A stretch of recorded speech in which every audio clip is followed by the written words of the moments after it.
नमस्कार। दिन भर की बड़ी खबरों के विश्लेषण के कारण रमेश कुमार। तो दोस्तों, शुरू करते हैं आज का सुनिए सच। आज की खास खबरों पर नजर डालते हुए, जालियांवाला बाग के नवीकरण से मिट रही पहचान, मोदी सरकार निशाने पर। अफगानिस्तान से हार के लौटा अमेरिका, तालिबान बोला दुनिया के लिए सबक। अमेरिकी हमले में आईएस के उग्रवादी नहीं, एक परिवार के 10 लोग मारे गए। असम में कांग्रेस ने छोड़ा अजमल की पार्टी का साथ, चुनाव में हुआ था नुकसान। जमीते चीफ के लड़के लड़कियों को अलग अलग स्कूल भेजने के बयान पर विवाद। खास खबरों पर नजर डालने के बाद अब वक्त है आज की बड़ी खबरों के विस्तार से विश्लेषण का। इसलिए सबसे पहले लेते हैं आज की सबसे अहम खबर। जालियांवाला बाग स्मारक का जिस तरह से नवीकरण किया जा रहा है, उससे नाराज लोग मोदी सरकार पर बरस रहे हैं। इरफान हबीब और ख्यातनाम इतिहासकार से लेकर राहुल गांधी जैसे विपक्षी नेता तक सरकार की आलोचना कर रहे हैं। जालियांवाला बाग में 102 साल पहले 1000 से अधिक भारतीय मारे गए थे और 3 गुना लोग घायल हो गए थे। नवीकरण के नाम पर इस स्थल में ऐसे परिवर्तन किए गए हैं कि लोगों का गुस्सा उबल रहा है। लोगों का कहना है जिस जालियांवाला बाग में जाने से लोगों को दर्द और दुख का भाव आता था, उसको सुंदर बगीचा बनाकर एक पिकनिक स्पॉट बनाने की कोशिश की गई है। सबसे ज्यादा आलोचना हाईटेक दीर्घा को लेकर है। ये हाईटेक दीर्घा वही मार्ग पर है जिससे जनरल डायर व इसके सिपाही गुजरे थे और हजारों लोगों पर गोलियां चलाई गई थीं।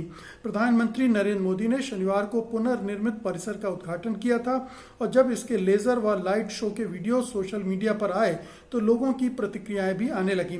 विरोध करने वालों में शामिल कांग्रेस नेता राहुल गांधी ने ट्वीट करके कहा, जालियांवाला बाग के शहीदों का ऐसा अपमान वही कर सकता है जो शहादत का मतलब नहीं जानता। मैं एक शहीद का बेटा हूं, शहीदों का अपमान किसी कीमत पर सहन नहीं करूंगा। हम इस अभद्र क्रूरता के खिलाफ हैं। विख्यात इतिहासकार एस इरफान हबीब ने कहा है कि जालियांवाला बाग को बिल्कुल चमकीला और भड़कीला बना दिया गया है। यहाँ दीवारों पर भित्ति चित्र क्यों बनाए गए हैं? इतिहासकार इरफान हबीब का कहना है कि इतिहास को ही फिर से लिखा और पुनर्निर्मित किया जा रहा है। उन्होंने कहा कि कुएं को कवर करने की क्या जरूरत थी, ये बहुत दुखद है। तो जालियांवाला बाग आप सब जानते हैं कि 1919 में 13 अप्रैल को जनरल डायर ने वहां करीब 600 से 1000 लोगों को गोलियों से भुनवा दिया था बिना चेतावनी दिए और उससे 3 गुना लोग घायल हो गए थे। एक ऐसा नरसंहार जिसकी देश नहीं दुनिया भर में आलोचना, निंदा, भर्त्सना हुई थी। सारे बड़े नेताओं ने इसकी मजम्मत की थी। उसकी एक अपनी पहचान थी। उसका एक पहचान इसलिए थी कि उसमें जो गमगीन माहौल है, जिसमें गोलियों के निशान हैं, एक कुआं है जिसमें लोगों ने जान बचाने के लिए छलांग लगाई थी और वो मारे गए थे। इन सब यादों को वहां संजो कर रखा जाना था, ना कि उसे भव्यता और विलासिता जैसी कोई चीजों से रंगा पोता और चमकाया जाना चाहिए था। लेकिन जाहिर है कि जिन लोगों ने कभी आज़ादी की लड़ाई में हिस्सा नहीं लिया, जो आज़ादी के मूल्यों को जानते नहीं हैं और जो हमेशा आज़ादी के नाम से ही भड़कते हैं, वो इस लड़ाई के महत्व को कैसे समझेंगे? वो कैसे समझेंगे कि उस शहादत का पूरे आज़ादी के आंदोलन में कितना महत्वपूर्ण मुकाम है, स्थान है। इसलिए बगैर सोचे समझे, बगैर उसकी भावना को महसूस किए इस तरह के परिवर्तन किए गए हैं, जो कि निश्चित रूप से उस इतिहास को याद दिलाने के बजाय दफनाने जैसा है। उसको हमें हमारी स्मृति से ओझल करने जैसा है, ताकि हम उसके चमकीलेपन में रह जाएं, उसके दर्द और दुख को महसूस न कर सकें। और ये बहुत ही निंदात्मक काम है। इसकी जितना भी भर्त्सना की जाए कम होगी। अगली खबर लेते हैं। अफगानिस्तान से आखिरी अमेरिकी सैनिक भी वापस लौट गए हैं और अब कट्टरपंथी इस्लामी तालिबान का देश पर पूरा नियंत्रण हो गया है। अमेरिकी सैनिकों के लौटने के बाद काबुल में मंगलवार तड़के जश्न में गन फायरिंग की आवाजें सुनाई दी। तालिबान ने इस घटना को एक महत्वपूर्ण क्षण के रूप में देखा है। मंगलवार की सुबह हवाई अड्डे पर जाकर तालिबान ने जीत का जश्न मनाया और मीडिया को संबोधित किया। तालिबान ने कहा कि ये जीत सभी अफगानों की है। तालिबान के प्रवक्ता जबीउल्लाह मुजाहिद ने कहा कि इससे दुनिया को सबक सीखना चाहिए। ये जीत का सुखद क्षण है। इसके साथ ही तालिबान के प्रवक्ता ने कहा कि हम पूरी दुनिया के साथ अच्छे राजनयिक संबंध चाहते हैं। वहीं अमेरिका की वापसी के बाद उन लोगों में दहशत है जिन्होंने अमेरिका और सहयोगी बलों की सहायता की थी। डेली मेल की रिपोर्ट के अनुसार तालिबान ऐसे लोगों को घर घर जाकर ढूंढ रहे हैं और न मिलने पर उनके घर पर चेतावनी वाला पत्र चिपका कर आ रहे हैं जिसमें लिखा कि सरेंडर करो नहीं तो मार दिए जाओगे। तो ये अमेरिका का जाना दरअसल छोड़कर भागना है।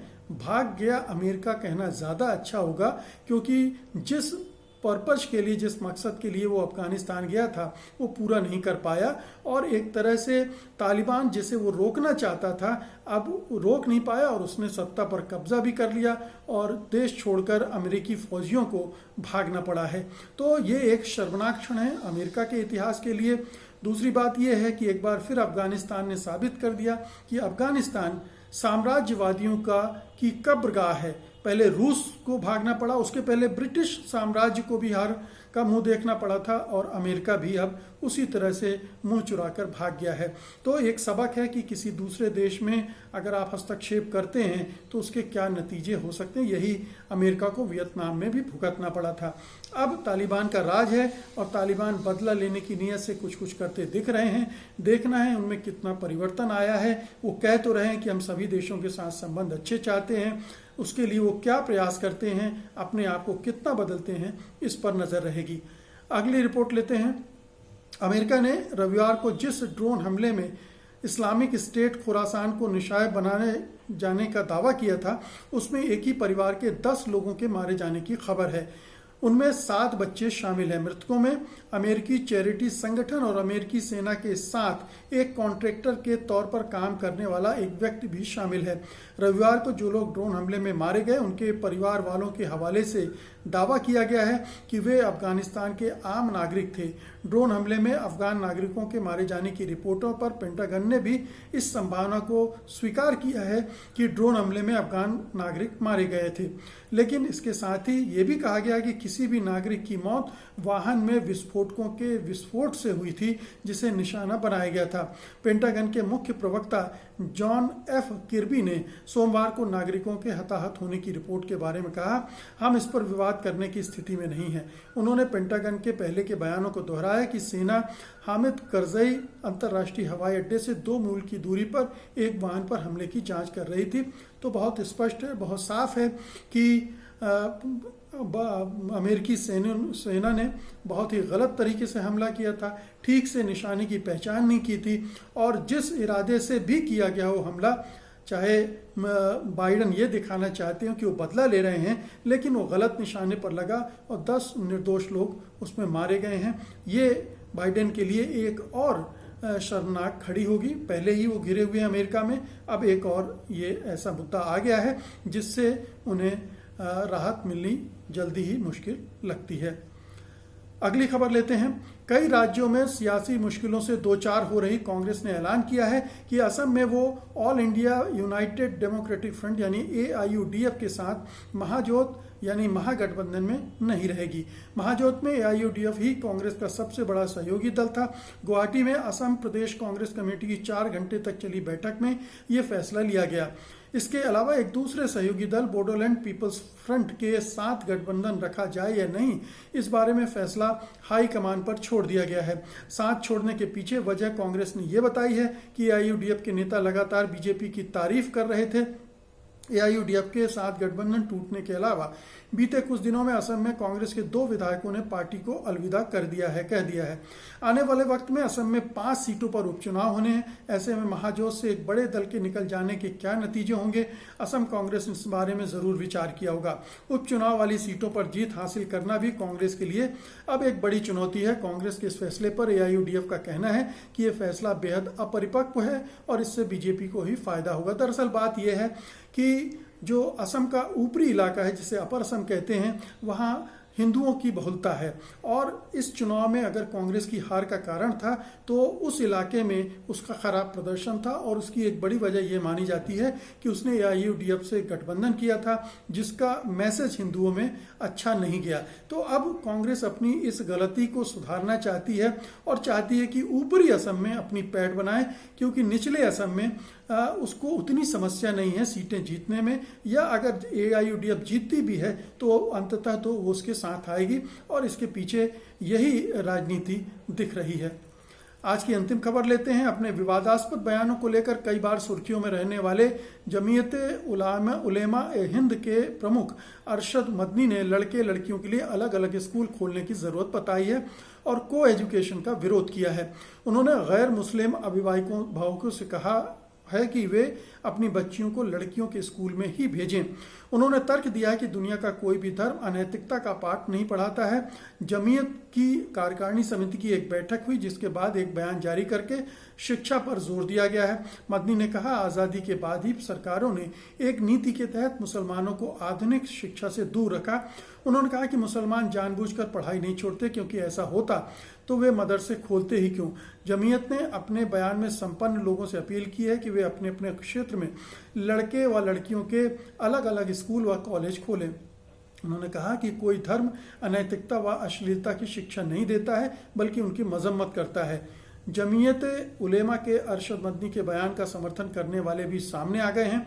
मुस्लिम धर्मगुरु मुफ्ती असद कासमी ने उनका समर्थन किया। वहीं मौलाना खालिद रशीद फिरंगी महली ने कहा कि स्कूल तक को एड शिक्षा ठीक है, लेकिन कॉलेज लेवल पर इस पर सोचना जरूरी है।